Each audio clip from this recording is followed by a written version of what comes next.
Assalamualaikum warahmatullahi wabarakatuh. Balik lagi dengan saya Rizky Madustarno. Kita lanjut dengan soal nomor 2 untuk fisika UAS pada matkul fisika 2. Pertama, soalnya pada Juni 2022, PT PLN mencatat bahwa sebanyak 4.700 desa di wilayah terluar, terdepan, dan tertinggal belum menikmati listrik termasuk di Papua. Telkom University mencoba menjadi bagian dari solusi dengan merancang 2 inovasi, yaitu panel surya dan mikrohidro sebagai upaya menerangi tanah Papua. Tim panel surya berhasil memberikan kontribusi rata-rata 1.200 watt dari kebutuhan 3.000 watt. Sedangkan tim mikrohidro akan melengkapi kekurangannya dengan merancang pembangkit listrik dengan memanfaatkan aliran air sungai. Jika salah satu sungai di sana sanggup memutar kincir air sebesar 360 putaran per menit. Nah, yang A itu kita suruh membuatkan gambar rangkaian pembangkit GGL sederhana dengan memanfaatkan magnet permanen dan kawat listrik. Lalu serta tunjukkan bahwa rangkaian tersebut sanggup menghasilkan daya yang dibutuhkan. Besarnya medan magnet, luas permukaan GGL, dan hambatan dan jumlah lilitan diatur sendiri. Oke. Langsung saja kita penjelasan nomor 2 yang A. Kan buatlah gambar. Nah, gambar seperti ini.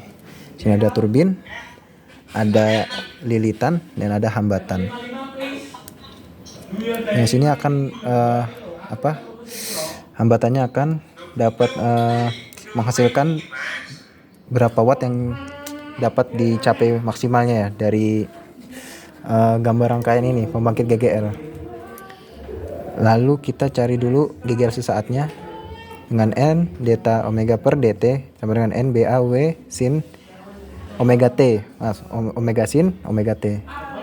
Cari amplitudo GGL-nya yaitu Mx sama dengan N BA omega sama dengan 200 dikali 0,5 dikali 0,10 lalu dikali 12 pi. Hasilnya itu 377 volt. Lalu untuk tegangan RMS-nya itu RMS sama dengan Imax per kuadrat 2 sama dengan 377. Hasil ini tadi per 1,414. Itu hasilnya 267 volt.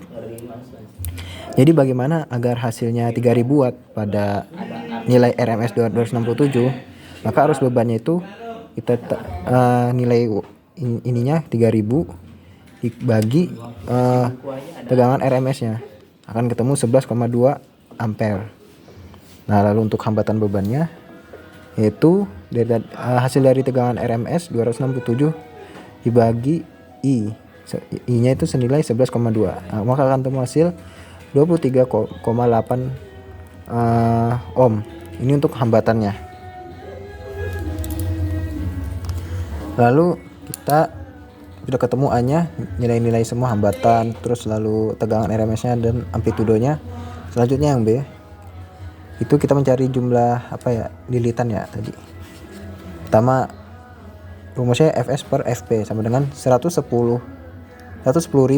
per 267. 110.000 itu dapat dari soal ini, yang dimana 110 kilovolt jika diubah ke volt akan menjadi 110.000.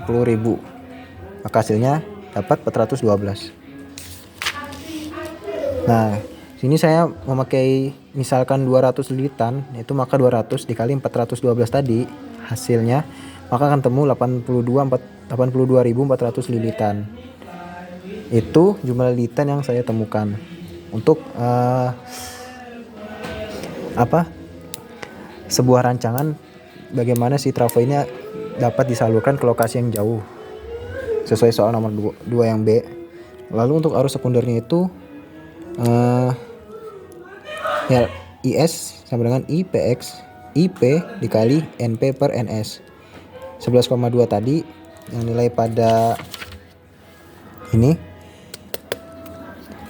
I-nya arusnya dikali dengan 200 lilitan misalnya, sama hasil dari ini jumlah lilitan yang kita pakai yang ketemu 82.400, maka akan temu nilainya arus sekundernya itu 0,027 ampere.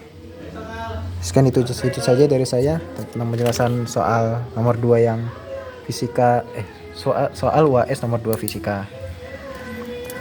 Mungkin bisa dicoba lagi sendiri karena perhitungan saya masih radang bingung ya, akan saya belajar lagi. Sekian dari saya. Assalamualaikum warahmatullahi wabarakatuh.